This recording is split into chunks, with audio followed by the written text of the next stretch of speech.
we limit ourselves. And it's only us. There's nobody else that's doing it to you. You've chosen to adopt those beliefs. And once you push yourself outside of that comfort zone, what becomes possible is absolutely miraculous. What is this limiting belief in my case that I'm not a good person? What does it cost me in my past to think this way? What is it costing me in this present moment to think that I'm not a good person? And here's the kicker. If I don't evolve this, if I don't get deliberate, what is it going to cost me in the future to continue to think that I'm not a good person? And the law of attraction is one that works like this. You get back from the universe, from the world, what it is that you put out there in the world.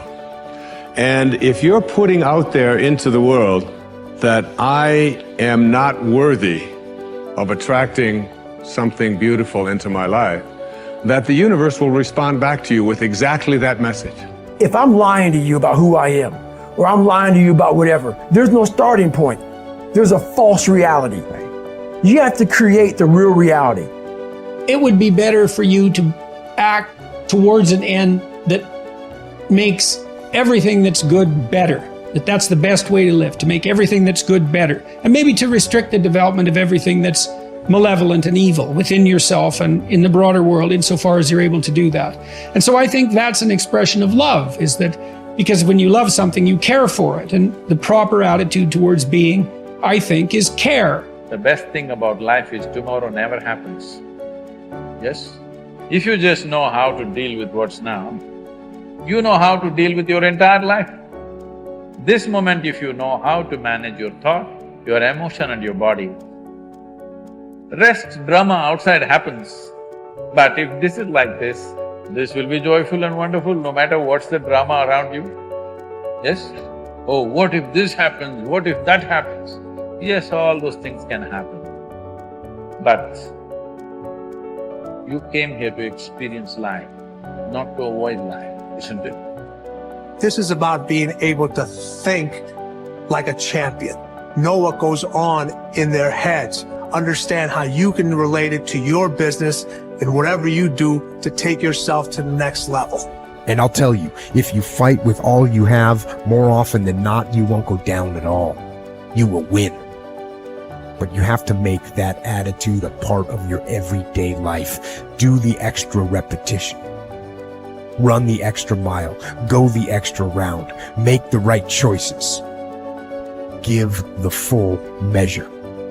Make yourself stronger. Every day, comfort you versus growth you are in a fight. There's a war going on inside you. Comfort you versus growth you. Every day there's a fight, there's a battle, there's a war going on. And you need to decide who's gonna win the fight. It's a daily thing. And the more growth you wins against comfort you, the more you start to grow, the more you start to hit your goals, the more you start to have an impact, the more you start to love yourself. It's painful to understand how much of what you're doing isn't productive. So I'll give you an example. So I've done this a couple of times with classrooms full of students. Usually when I'm lecturing about career development, say, okay, how much time do you waste? So then I get the class to vote. How many of you waste 10 hours a day? It's like 10% of the kids will put up their hands.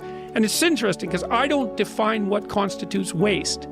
I just ask the question. So they're diagnosing themselves, right? I'm not saying you're wasting 10 hours a day.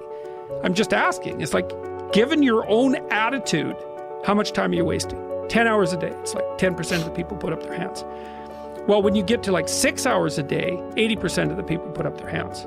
So then we do the arithmetic. It's like, because I like doing arithmetic with people. People hate arithmetic, but I like doing it. It's like, okay, 6 hours a day. It's 42 hours a week. So let's call that a work week, 40 hours a week.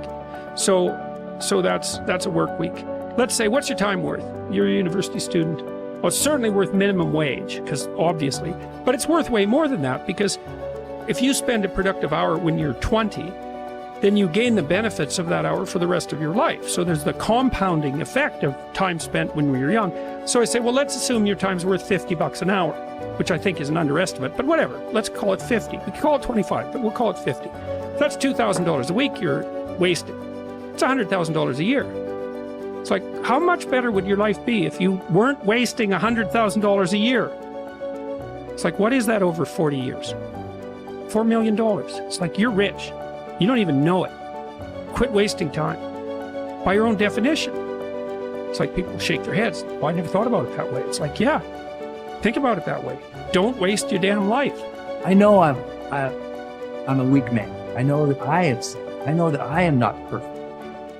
But if I could have a person who's so much wiser than me, if I could look out into the future and my highest, best, strongest, happiest, boldest self could step into the situation, how would my better self advise me now? And you'll always find that your better self will say, calm down. It's not that big of a deal in the bigger picture. You're stronger than you know. Believe in your ability to figure this out. Take a breath. Take a couple breaths. Know that you could make the situation awful and make yourself feel bad, but that's your choice. Your highest self would tell you, you know what? Handle this well so you can respect yourself later. Your best self would say, handle yourself well now, just to prove that you can. Your best self would say, you know what? If you handle yourself now, you'll have fewer regrets later. Your best self would say, you know what? Instead of being angry, try to be compassionate. Because from compassion and love comes a greater power to influence than you'll ever have as an angry little child. Oof, your older self, they'd tell you, they'd learn you. They'd give you the messages that you needed to hear. What would you do as your highest self? I like my trigger for myself is when I feel those negative emotions, I ask a very specific question. My question is, if I was acting as my highest self now, what would be my next right action of integrity? Coming from a place where I want to be happy as a human being, how would I reply to this? And that changes the game. The questions we ask ourselves in moments of conflict dictate the answers and the way in which we behave. And so I say to you, take a beat, ask the questions, wonder why you're so upset, and let it go. Ask, what would my highest self do in the situation? Removing distractions is no small matter in our current culture, but it's critical. How do you do it? First, by maintaining the discipline of practicing your priorities. Don't do easy things first, or hard things first, or urgent things first. Do first things first, the activities that give you the highest return. In that way, you keep the distractions to a minimum. Second, insulate yourself from distractions. I've found that I need blocks of time to think without interruption. I've mastered the art of making myself unavailable when necessary and going off to my thinking place so that I can work without interruptions. Because of my responsibilities, I am always aware of the tension between my need to remain accessible to others as a leader and my need to withdraw from them to think. The best way to resolve the tension is to understand the value of both activities.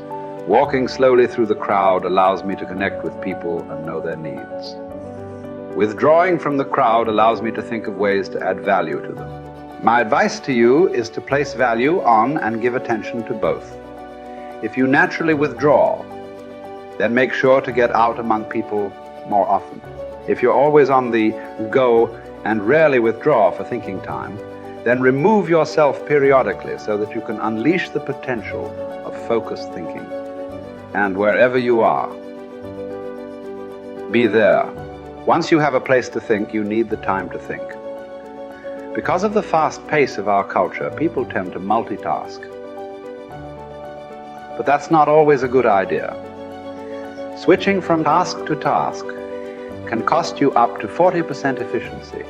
According to researchers, if you're trying to accomplish many things at the same time, you'll get more done by focusing on one task at a time, not by switching constantly from one task to another.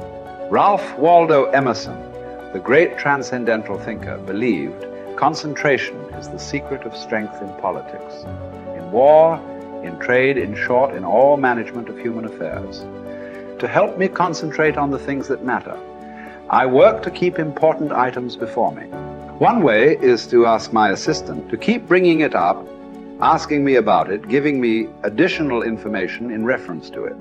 I'll also keep a file or a page on my desk so that I see it every day as I work. That strategy has successfully helped me for 30 years to stimulate and sharpen ideas. If you've never done it, I recommend that you try it. Take a good look at yourself from time to time to see whether you are actually making progress. That is the most accurate measure of whether you are making the best use of focused thinking. Ask yourself, am I seeing a return for my investment of focused thinking time? Is what I am doing getting me closer to my goals? Am I headed in a direction that helps me to fulfill my commitments, maintain my priorities, and realize my dreams?